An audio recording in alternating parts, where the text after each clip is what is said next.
कांप रहा है और आप फूट फूट कर रो रहे हैं। पुत्र, सन्यासियों ने बताया कि तुम अल्पायु हो और इस बात से मैं बेहद दुखी हूँ। तुम ही बताओ मेरा ये दुख कैसे दूर होगा। पिता के मुख से ऐसी बातें सुनकर नंदी हंसने लगता है और कहता है, आपने मुझे स्वयं भगवान शिव के आशीर्वाद से पाया है, तो मेरे इस जीवन की रक्षा भी भगवान शिव ही करेंगे। आप इस बात की बिल्कुल भी चिंता न करो।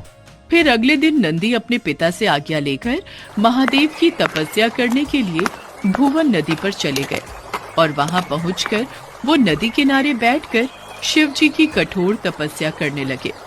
बालक नंदी की कठोर तपस्या देख महादेव कुछ समय बीत जाने के बाद नंदी के समक्ष प्रकट हुए, परंतु जब नंदी ने महादेव को देखा तो वो भूल ही गए कि वो लंबी उम्र के लिए तप कर रहे थे। तत्पश्चात महादेव ने कहा, नंदी पुत्र, मैं तुम्हारी तपस्या से बेहद प्रसन्न हूँ। मांगो, तुम्हें क्या वर चाहिए वत्स? प्रभु, मैं ताउम्र आपके सानिध्य में रहना चाहता हूँ। मुझे सदा के लिए अपने चरणों में जगह दे दीजिए। हे शिलानंदन, तुम्हें मृत्यु का भय कहाँ? तुम तो मेरे ही समान हो। तुम अजर अमर बनकर सदा मेरे संग ही रहोगे। तुम पर सदा मेरा प्रेम बरसता रहेगा।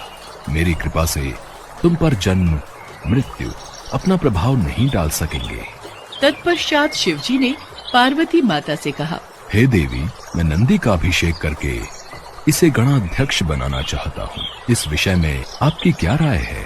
महादेव, आप नंदी को गणाध्यक्ष पद प्रदान कर सकते हैं, क्योंकि परमेश्वर यह शिलानंदन मेरे लिए पुत्र सरीखा है, इसलिए नाथ ये मुझे बहुत ही प्यारा है। महादेव ने अपने अतुल बलशाली गणों को बुलाकर उनसे कहा, गणनायकों, आज से ये नंदीश्वर तुम लोगों का स्वामी होगा। मैं धन्य हो गया प्रभु, मैं धन्य हो गया। इस प्रकार नंदी के समर्पण से प्रसन्न होकर भगवान शिव ने नंदी को पहले अपने गले लगाया और उन्हें बैल का चेहरा देकर उन्हें अपने वाहन, अपने गुणों में सर्वोत्तम के रूप में स्वीकार कर लिया। और तभी से शिव जी की मूर्ति के साथ नंदी की प्रतिमा भी स्थापित की जाती है। ऐसा माना जाता है कि शिव जी तो हमेशा ध्यान में लीन होते हैं, वो हमेशा समाधि में रहते हैं, इसलिए नंदी के कानों में बोलकर उनके भक्तों की आवाज उन तक नंदी ही पहुंचाते हैं।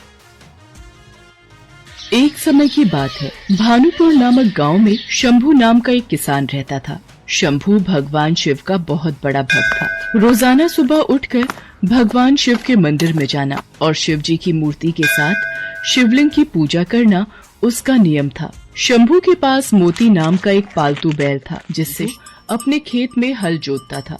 मोती शंभू के लिए मानो तो परिवार का सदस्य ही था। माधवी, ये देखो, आज मैं अपने मोती के लिए कितनी हरी हरी घास और चारा लाया हूँ, पर ये मोती है कहाँ? खूंटी से तो बंधा नहीं हुआ है। कस्तूरी ले गई है उसे घुमाने। मोती की आदत को बिगाड़ दिया है तुम्हारी बिटिया ने, और मोती भी कम नहीं है। जब तक शाम के वक्त कस्तूरी उसे पूरे गांव में घुमाने ना ले जाए, उसे भी चैन नहीं आता। लो, आ गई तुम्हारी लाडली।